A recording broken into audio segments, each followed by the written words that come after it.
Suicide Squad, another controversial DC extended DC Cinematic Universe film that is dividing critics and fans on whether the film is good or the film is bad. So the question is, do I agree with the majority of critics that say this is a bad film, or do I once again disagree with the majority of them like I did earlier this year with Batman vs. Superman? Well, as you can tell by the tweet that I sent out last night after I got out of the theater, I once again disagree with the critics.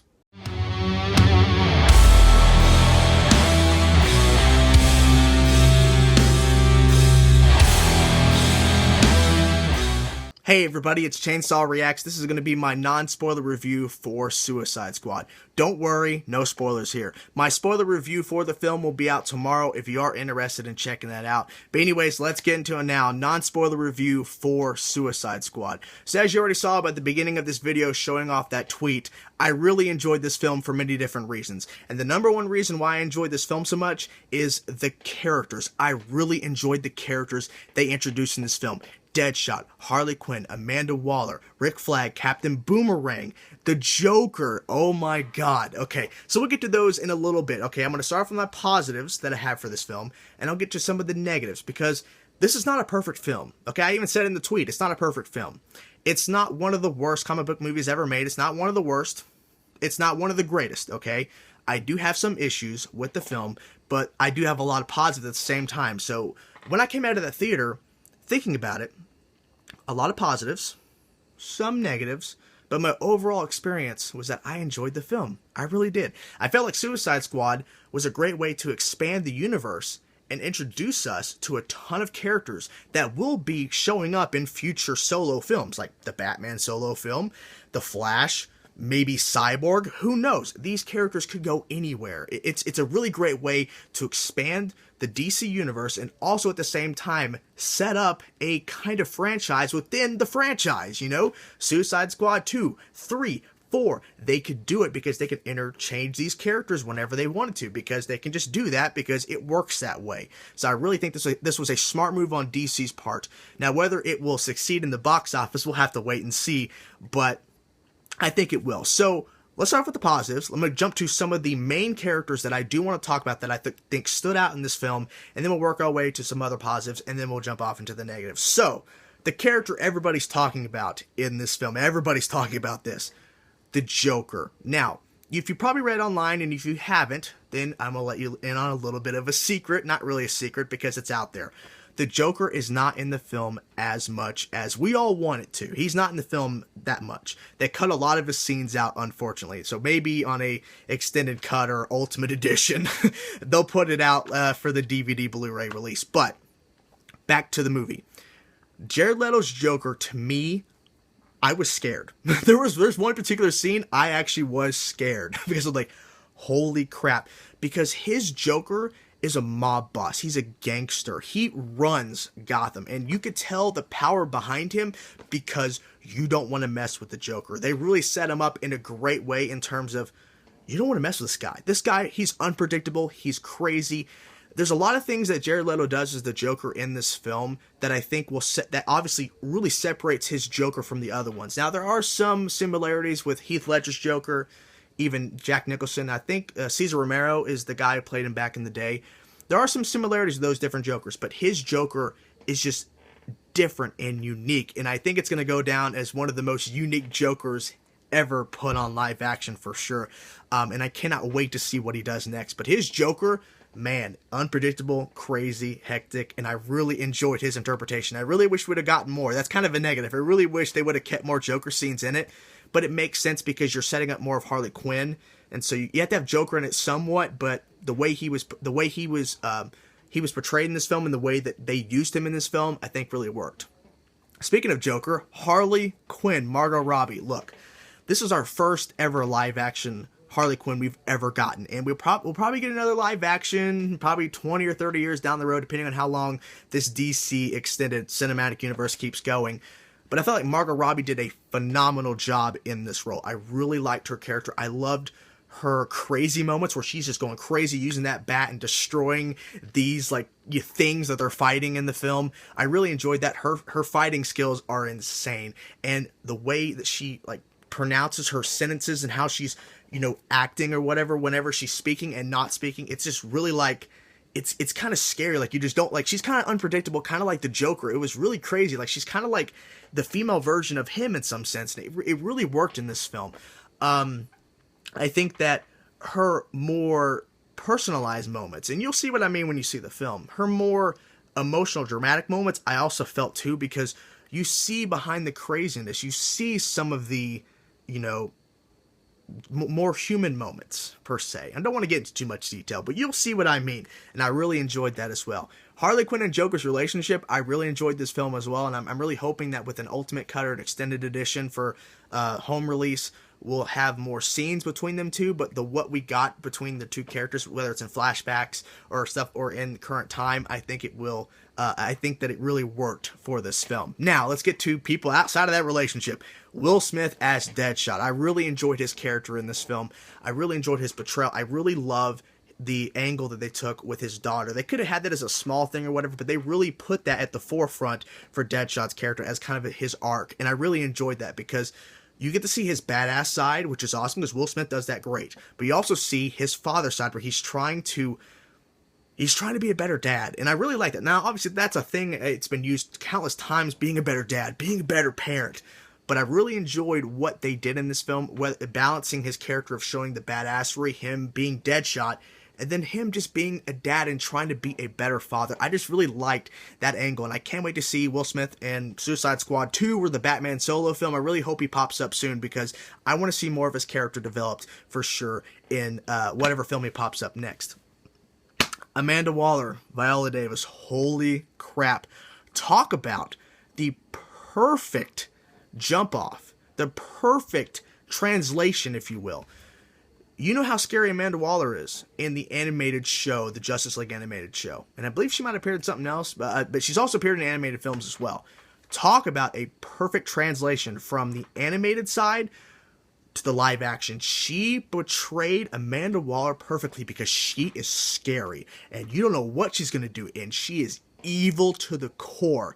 I really enjoyed her portrayal because at no time was I like, I don't buy into Amanda Waller. Every single second she was on screen, or whether you're hearing her through the earpiece or whatever with Rick Flag, Amanda Waller is top dog, top boss. You don't want to mess with Amanda Waller. She does some pretty messed up stuff, and you're supposed to hate Amanda Waller in this film. You're supposed to hate her, and I really did hate her. I didn't hate her because she sucked. I hated her because she is freaking evil. She's basically kind of like the Joker. She's another villain that is like more villainous than the actual villains in the Suicide Squad. It's crazy, but it really worked. I'm terrified. Amanda Waller is probably going to pop up in the Justice League film, but holy crap, was she evil to the core. Now, another positive that I really do want to talk about is the team itself. Now, the team working together at first, it was kind of like, okay, obviously they're not a team, but as it slowly built to the climax of the film, the final thing, you really get to see this team kind of working more together, because at first they were kind of fighting separately, like they were fighting together but separately. They weren't really working as a team. Then by the end of the film, they did work as a team, and I really felt that they really grew as a character. Especially, you see in the actual trailer, there's a bar scene that does happen in the film. I won't go into too much detail, but that bar scene does set up where they're able to become more of a team after this bar scene. I really did enjoy that scene. So seeing them be completely separate, and they're talking, but obviously they're not a team.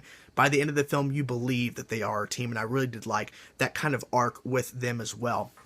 The third thing I do want to talk about as a positive is the humor. There is a lot of humor in this film. Now, obviously, with the crowd that I saw, a lot of the crowd, it was kind of obvious that they saw a lot of the trailers for Suicide Squad, because some of the a lot of the jokes that were in the trailers that they showed off, whether it's a TV spot or the actual trailers itself, didn't hit because a lot of the audience saw it. But the jokes that were not featured in any of the trailers that I know of, or any of the TV spots that I know, like all those jokes that were in there in the actual film, worked. A lot of the audience laughed, I laughed, and it was great to see the response from the audience, because they're laughing at all of the jokes that were not featured in the trailers or TV spots that I know of, so they're generally having a good time. I think the humor really worked in this film.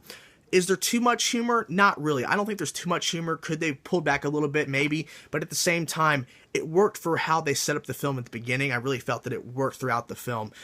There was a joke or two that maybe didn't land as hard as maybe that the studio was wanting it to. But I feel like overall the humor really worked in this film for the jokes that we didn't get to see in any of the promotional stuff. The action, the last thing I did want to talk about that is positive. The action in this film, I think, was great. Seeing each individual character really using their abilities and taking out these like creatures or whatever, it's really crazy. You'll see, when you see the film, you know what I mean. And seeing Deadshot just take out these creatures like going crazy, just using his gun, like really crazy. Killer Croc using his monstrous power. Captain Boomerang using his boomerangs, of course, and going crazy. Harley Quinn with the bat. El Diablo using the fire. Oh my god, that was awesome. I really just love the different things that these characters used throughout the film with their action, with their fighting abilities. And so them fighting separately, kind of going back to the whole team thing, fighting separately was awesome, but seeing them together, working together as a team and using their different abilities really worked for this film. And I'm really hoping that with the Suicide Squad 2, we get maybe a couple new members thrown into the mix. We'll, throw some characters out, bring some new characters in, and seeing how that dynamic works as well. So to me, I think the action really worked in this film. A lot of great fighting. Now, let's transition to the negatives. Finally, 10 minutes in, we're finally getting, or a little after 10 minutes, we're getting finally into the negatives. The biggest negative that everyone's been talking about is the villain. To me, this villain could have worked better, and I can't really go into too much detail because then I'm going to kind of spoil it. So, to me, look, the villain's plan, it's been done before. The villain's motive, I kind of see where the villain's motive is, but you don't really get to learn a lot of backstory. So to hear the motive on screen, I was like, okay. Because we don't get to learn a lot of backstory. If we were to learn more backstory about this particular villain, then I would have understood maybe more of the motive. But for what they showed, it could have been handled better. There's the climax, the final third act where they finally get to the big showdown. To me, I liked it when the team was fighting the villain. You know what I mean? But it could have been handled better. They could have picked a villain entirely. A lot of critics that are hating the film say it's one of the worst villains ever in a superhero film, and I kind of agree to some extent because it was kind of predictable, but at the same time, I wish there was more explanation for me to really go, I completely understand why this is a villain, because it could have been handled better. Just some of the things that the villain said was kind of cheesy. Some of the lines just really didn't work. And I really wish that the villain would have did more, especially when shit goes down and the Suicide Squad's called in. I really wish that the villain would have done more in this film for me to go, okay, now we have to stop this villain. You can't, just show more of how powerful this villain is besides the ultimate conclusion of what the villain is trying to do. I'm trying to be very vague here. Just show more of what the villain can do besides its little tricks that it does. So there is that. Another negative is that some of the characters on the Suicide Squad team were not fleshed out as much. Doesn't mean that the character is bad. I just wish there was more development of the character. Like Captain Boomerang, I felt like wasn't really explained too much. Katana wasn't wasted or anything like that. Like, none of these characters are wasted. Like, to me, I really enjoyed the characters for what they were on screen, but I wish there was more development and backstory. So Captain Boomerang, like I said, Katana, I'm trying to think of any other characters that were not fleshed out as much. Not really. I mean, it's, for what they did in this film, I think it worked, but at the same time, there were some issues. And yes, the mission, which pertains mainly to the villain, didn't work too much for me personally. I really wish it was a different mission they were going on, but maybe they'll fix that in Suicide Squad 2. Fingers crossed. And I think that the way it's structured a little bit, there are some editing cuts you can tell, because there are some things that are in the trailer that are not in the film at all. You can tell some editing choices were kind of iffy for me personally, that I could tell where it's a cutoff and it could have been handled better. But overall, I think as an entire experience for Suicide Squad, my final thoughts are this. It's not a perfect film. It's not a horrible film. To me, it's a good DC film. It's a great way to expand the universe, like I've been saying.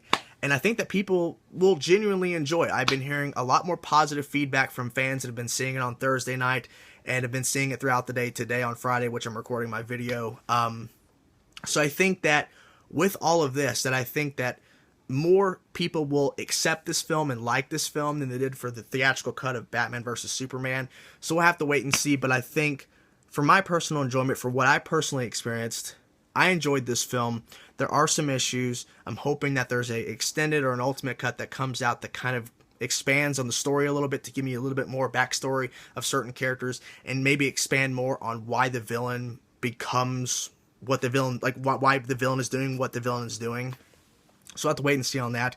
But overall, my rating for the film, Suicide Squad, is going to have to be a 7.5 out of 10, maybe an 8. I'm definitely wanting to go see the film again soon as I can personally, because I have to see it again and kind of take it all in once more and kind of examine the film more closely. But from what I took away from the film, I enjoyed it. I really did like it. I think it's a solid film. It's great humor, action, a decent story that could have been better, but I'm hoping for an extended version or whatever to kind of flesh it out more. But for what it is in the theater right now, as you can go see it, if you've already seen it or not, I personally enjoyed my experience there. So let me know in the comment section below what you thought about Suicide Squad. Thank you so much for watching my review. I hope you enjoyed it, and I can't wait to see Suicide Squad again. Peace out.